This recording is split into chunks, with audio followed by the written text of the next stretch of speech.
Namanya hidup itu syarat dengan musibah, nggak mungkin nggak ada musibah, nggak ada tantanganku, nggak mungkin, nggak ada cobaan, itu tidak mungkin. Dunia ini tempatnya hidup diuji Allah, diuji menjalani perintah, diuji mencegah yang dilarang, dan diuji menghadapi musibah-musibah yang datangnya di luar dugaan.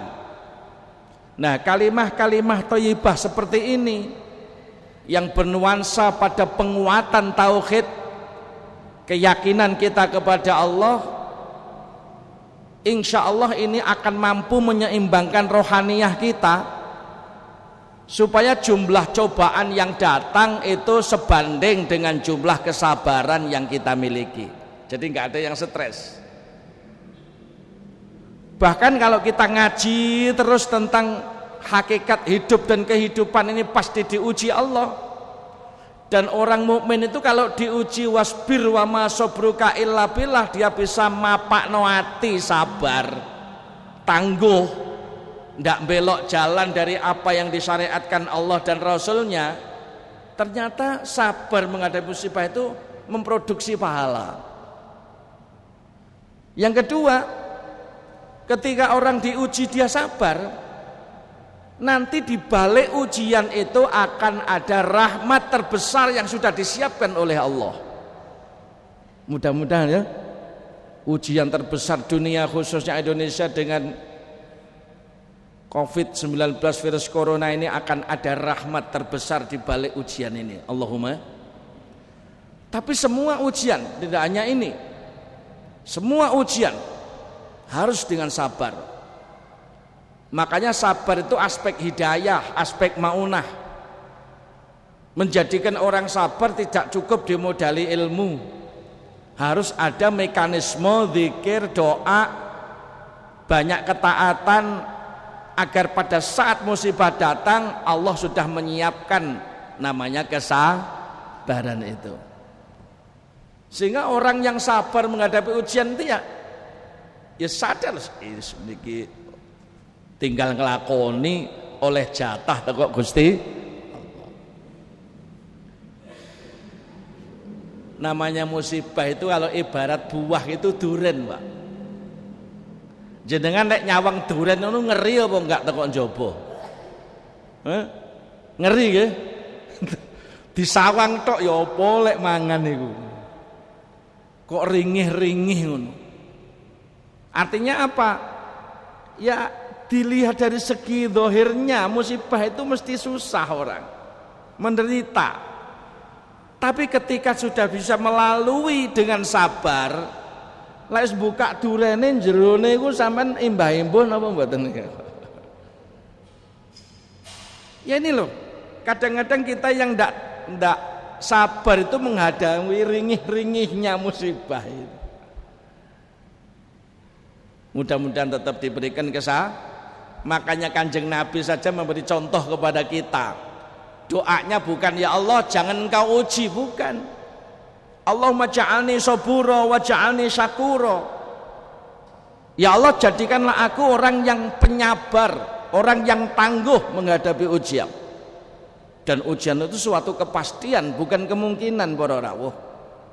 Bahasanya Quran kan walanabluwannakum bisyai'im minal khauf wal ju' wa naqsi minal amwal wal anfus was samarat wa basyiris sabirin. Endingnya itu loh, menghadapi 5 ujian, khauf, khawatir, minder, pesimistis, rasa takut, nggak nyaman, pasti orang pernah merasakan itu. Wal ju', kelaparan, lapar sebagai bentuk musibah, kemiskinan, lapar syar'i, puasa. Ini kan tanggal 2 bulan Rajab, puasa ya yang kedua hari.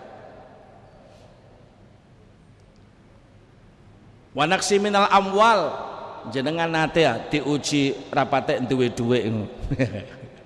Wa naqsi minal amwal, krisis ekonomi.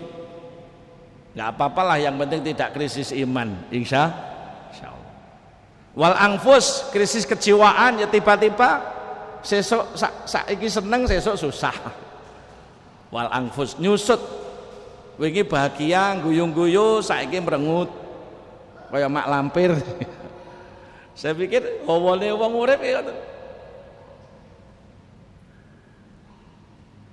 Wasamarat, gagal panen, udah dirawat seorang petani misalnya, udah ditanam, dipupuk, dirawat, ternyata pada saat mendekati panen kena angin puting beliung misalnya.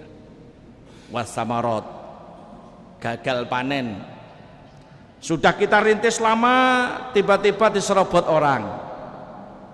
Ya orang hidupnya di seputar itu ujiannya, muter-muter itu. Tapi apapun ujiannya, wabasiris. Jadi jangan harap hidup tidak ada ujian. Kalau tidak mau diuji jangan hidup. Kalau tidak mau hidup ya masuk mau mati. Yang penting sabar. Allahumma ja'alni sabura wa ja'alni syakura. Minta kepada Allah itu artinya bahwa menjadi orang sabar, menjadi orang syukur itu aspek hidayah, aspek maunah. Makanya pada saat humum sedang diuji susah oleh Allah, perbanyak la ilaha illallah agar segera mendapatkan pertolongan Allah. Wasyawagil pada saat menghadapi kesulitan dan kesulitan itu saya pikir semua orang akan menghadapi itu. Perbanyak la ilaha illallah agar ada kemudahan. Karena orang yang memperbanyak la ilaha illallah itu orang yang jiwanya pasti takwa. Dan orang yang ketika hidupnya senantiasa takwa, banyak menyebut Allah, wa amma man a'ta wattaqo wa saddaqa bil husna fasanu yassiruhu lil yusra. Produknya itu. Adapun orang-orang yang a'ta wattaqo, suka memberi dan suka taat kepada Allah, termasuk uzkuruni azkurukum, banyak zikir. Ya ayyuhalladzina amanu dzkurullaha dzikran katsira, banyak zikir. Fa idza qudiyatis sholatu fantashiru fil ardi wabtaghu min fadlillah wadhkurullaha katsira, banyak zikir. Mentaati perintah Allah, banyak zikir itu. Aktivitas zikir mengingat Allah itu berarti mentaati Allah. Orang yang mentaati Allah dan orang itu suka memberi sesuatu yang diberikan Allah, ada fungsi sosial, ada sedekah, ada zakat, bila sudah mencapai satu nisab ada infak, ada derma, lahir jiwa dermawan, fasanu yassiruhu lil yusra. Orang itu akan diberikan hidup yang mudah menghadapi syawagil, menghadapi kesulitan-kesulitannya.